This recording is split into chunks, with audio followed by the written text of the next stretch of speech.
從沒見過這麼牛逼的男人，獨自在野外建造豪華木屋，內部設施不但一应俱全，還配備有獨立桑拿房，甚至還開墾良田種植瓜果蔬菜，真正的把荒野生活過成了詩。阿祖剛大學畢業就來到荒野體驗人生，然而俄烏戰爭的爆發讓他再也回不去。原本只想着住幾天，可一待就是好幾年。剛搭建好的木屋雖然配置拉滿，但感覺還是有些緊湊。於是他又在旁邊重新規劃了一片宅基地，打算建造一間適合長期居住的家。先用木樁標記好每一個地基的位置，而後便掄起鏟子開始挖掘基坑。年輕力壯的阿祖仿佛人形挖掘機，10幾個基坑僅用2個半鐘就全部搞定。接着他在地基四周釘上木樁，拉好準繩，一套行雲流水的操作下來。我懷疑這小子在大學修的就是土木工程，為了讓地基更加的堅固，在澆筑時都要往裡植入鋼筋籠，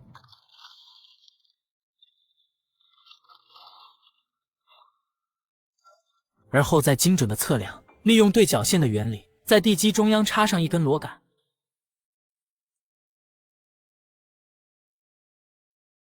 閒暇之餘，阿祖也會經常制作一些美食犒勞自己，畢竟在這荒郊野嶺的，別的沒有，野味絕對管夠。在等待地基凝固期間，阿祖也沒有閒着，他淘來一輛18手的拖拉機，往工地運送他趁我們不注意時偷偷收集好的建材。每一根原木都需要先來上一輪扒皮服務，好在有狗子幫到忙，使得這項工作事倍功半。阿祖只好拿來斗狗球轉移他的注意力。包好皮的原木先來上一套喜聞樂見的碳化服，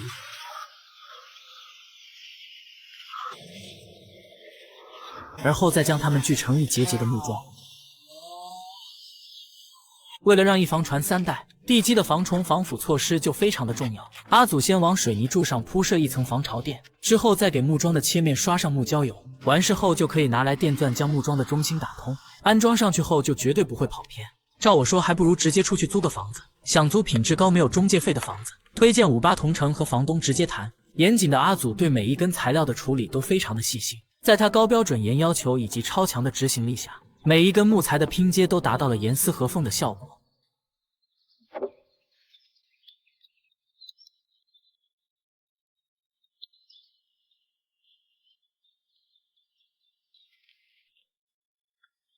隨着底座的完成，阿祖規劃出了入戶門的位置，而後用混凝土澆築了2個門梁的地基。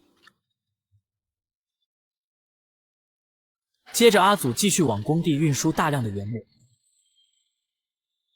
從包皮的情況可以看出，這些松木還非常的濕潤，每一噸原木都重達2000斤，單靠人力根本無法搬動。秉承着力量不夠工具來湊的原則，阿祖特地制作了2個滑軌，而後利用鋼絲僅限期一點點的把原木往上拉。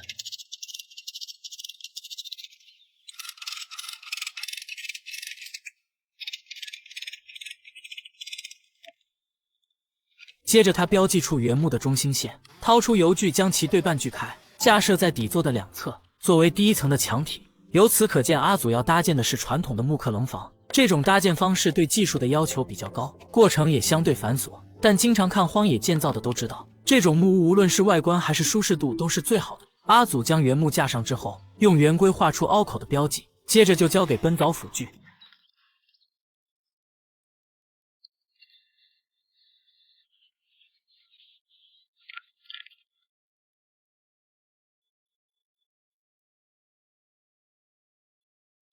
为了使牆體之間不走漏半點風聲，上面還要墊上一層苔蘚。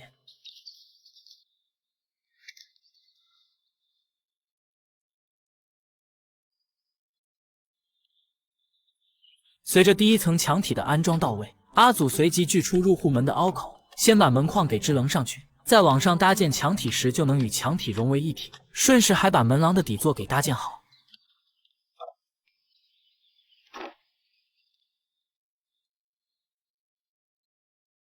隨着雨季即將到來，阿祖決定先給工地制作一個擋雨棚。只見他先在地基四周挖出基坑，而後插入松木支稜起來作為立柱。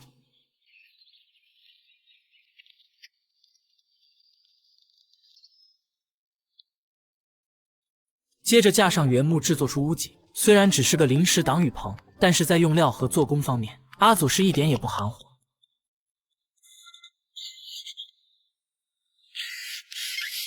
鋪設好防水布之後，就這效果，足以碾壓88%的建造博主。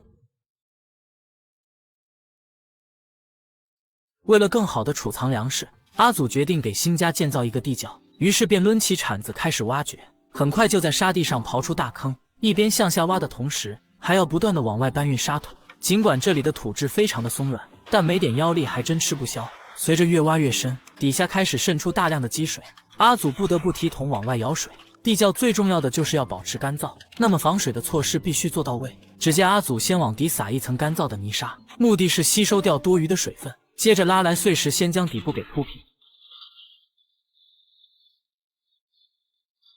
而後就可以用水泥砂漿進行第一次的整平。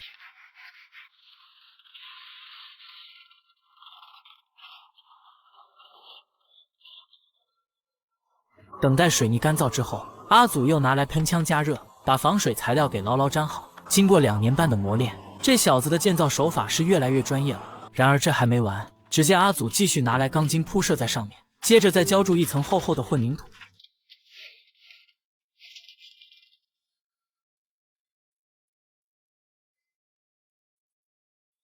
在澆築四周的牆體之前，為了方便後續脫模，阿祖先給木板釘上一層塑料膜，接着用角碼鏈接在一起。嚴謹的他還要對內角精準的測量，防止模具發生變形。考慮到在澆築混凝土時會有巨大的壓強，內部架上木板牢牢的支撐就很有必要。一切準備就緒之後，就可以沿着四周開始澆築。為了防止開裂，內部還要嵌入鐵絲網。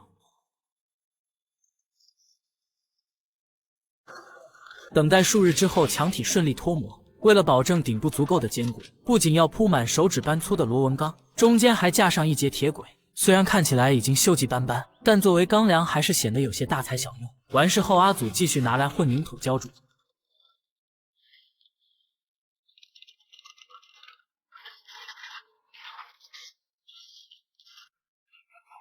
在等待混凝土乾燥的時間裡，阿祖也沒閒着，他利用搭建的一些邊角料，手搓了一個淋浴房，以後就能實現淋浴自由了。就是上水的時候有些費勁，很快就到了拆模時間。外側的模板拆除起來並沒費太大的功夫，裡面的就費勁很多。首先得用油鋸鋸出個入口，然後才能鑽到地窖內進行拆除。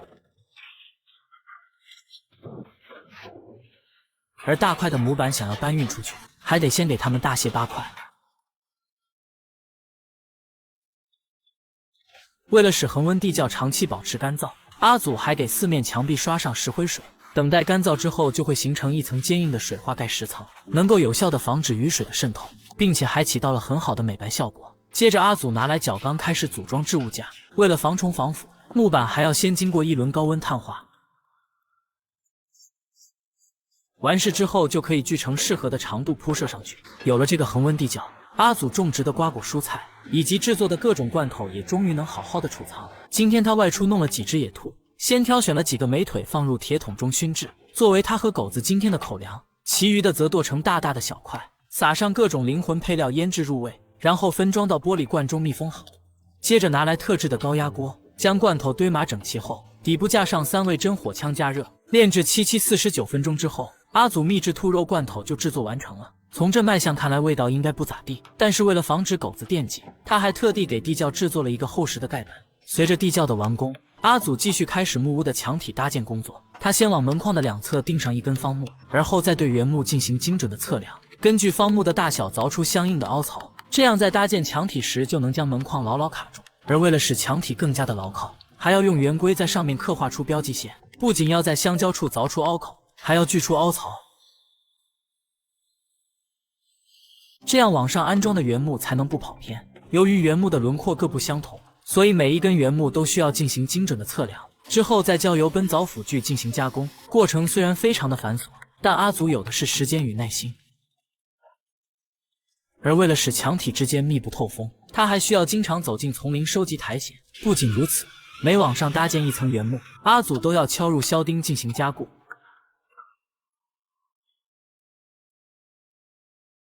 轉眼間秋風席捲，森林一夜之間就被染紅，木屋的牆體也搭建到了半人高。於是阿祖把制作好的窗框一個個的安裝到牆上。等做完這些，森林已經被皚皚白雪所覆蓋，他依然每天堅持着木屋的搭建。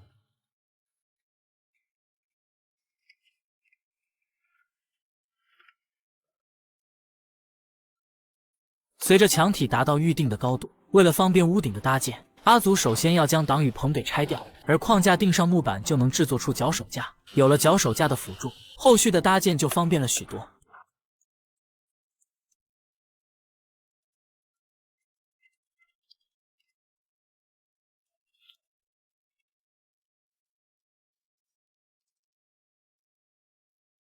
隨着最後一層牆體安裝到位，終於可以開始屋頂的搭建。只見阿祖精準測量之後，先給屋脊立柱加工出凹口，之後就可以利用葫蘆吊給吊裝上去。嚴謹的阿祖還要拿出水平儀進行校正，確保立柱保持垂直之後，再用鋼筋固定。緊接着，阿祖利用線條確定好角度，再對原木進行精準的裁切。這樣安裝上去後，就能保證兩邊的坡度達到統一。而為了使屋頂框架更加的穩固，他還在中間增加了斜角支撐。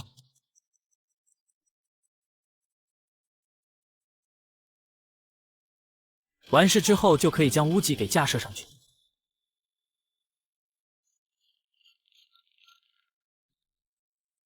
為了防止其走位，頂部還要再打入销釘固定。經過長達1年時間的建造，阿祖新家的基礎框架總算搭建完成了。作為一套頂級豪宅，寬敞大气的門廊不可或缺。只見阿祖掄起鏟子，3下5除2，就在地上刨出了基坑，而後拿來事先制作好的模具擺在上面，就可以倒入混凝土進行澆筑。通過敲擊模具產生震動，排出內部的空氣，從而使得澆筑好的立柱不會出現空鼓。另外一側的立柱也是如法炮製。在等待混凝土乾燥的時間裡，阿祖根據標記線，在延伸的原木上分別砍出凹槽，方便後續安裝門廊頂部的橫梁。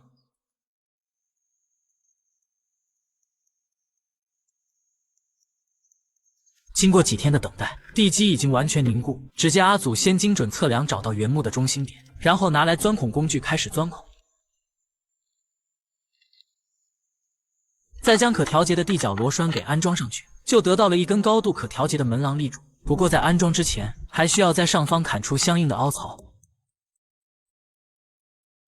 支棱上去之後，再通過螺母調節好高度，就能牢牢地卡住，不會跑偏。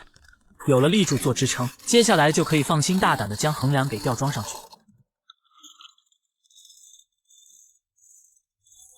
為了確保萬無一失，阿祖還要在上面鑽孔，然後敲入木銷加固。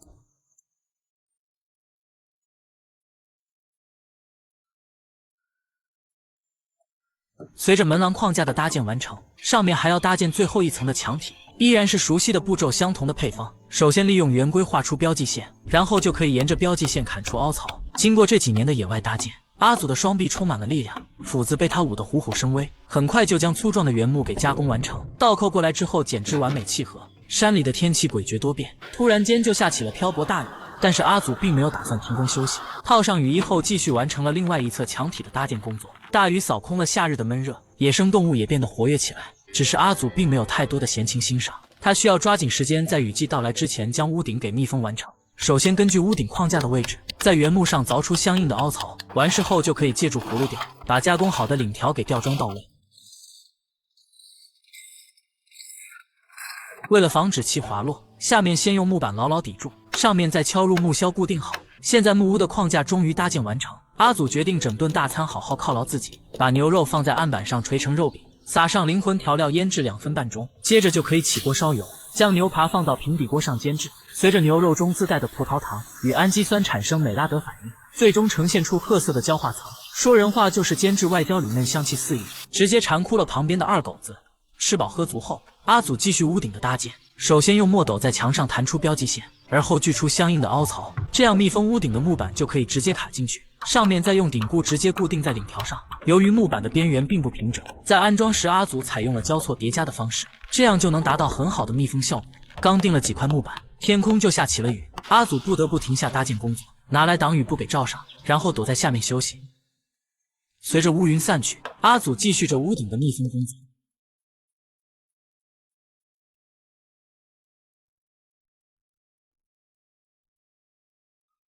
很快他就将一面屋頂給密封完成，另外一邊也是同樣的按部就班。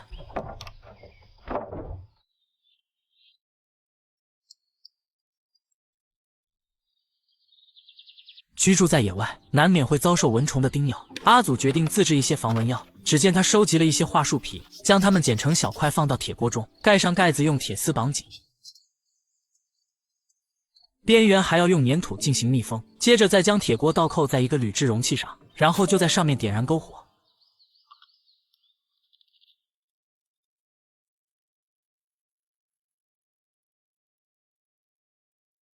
經過一晚上的高溫煉製，鐵鍋內的樺樹皮已經碳化，底部的容器則收集到了不少的樺樹焦油。接着拿來野生蜜蠟和脂肪，加熱溶解後，再與樺樹焦油攪拌均勻。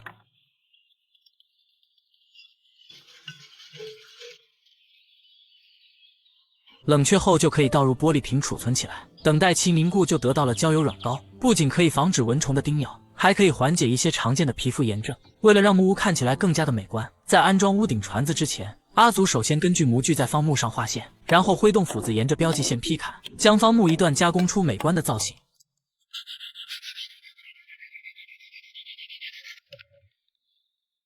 在安裝之前，還給木板刷上一層柴油防腐。為了能將船子給牢牢固定在屋頂上，還需要在原木牆上鋸出相應的凹槽。這項工作雖然看起來簡單，但每一個凹槽都需要精準測量，既不能太深，也不能太淺。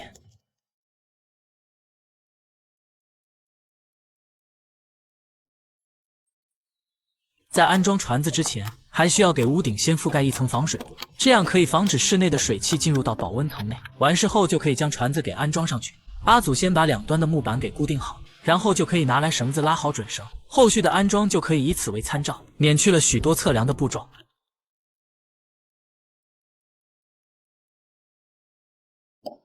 頂部交匯處直接打入鋼筋固定，然後再將多餘部分給咔嚓掉即可。為了確保船子足夠的牢固，間距內還要釘上方木，使所有的船子連接成一個整體。接着就可以拿來碳化好的木板，釘在底部，制作出兩側的屋檐。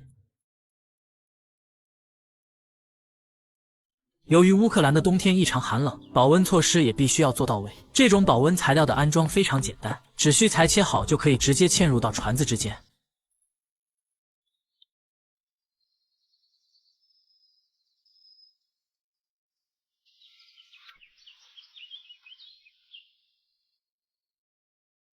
完事之後，再裹上一層防水布進行密封。為了防止被大風吹飛，還需要壓上方木條進行固定，順便構建出網格的框架。其余部分亦是如此，這般自下而上搭建。完事之後，就可以拿來彩鋼瓦給鋪設上去。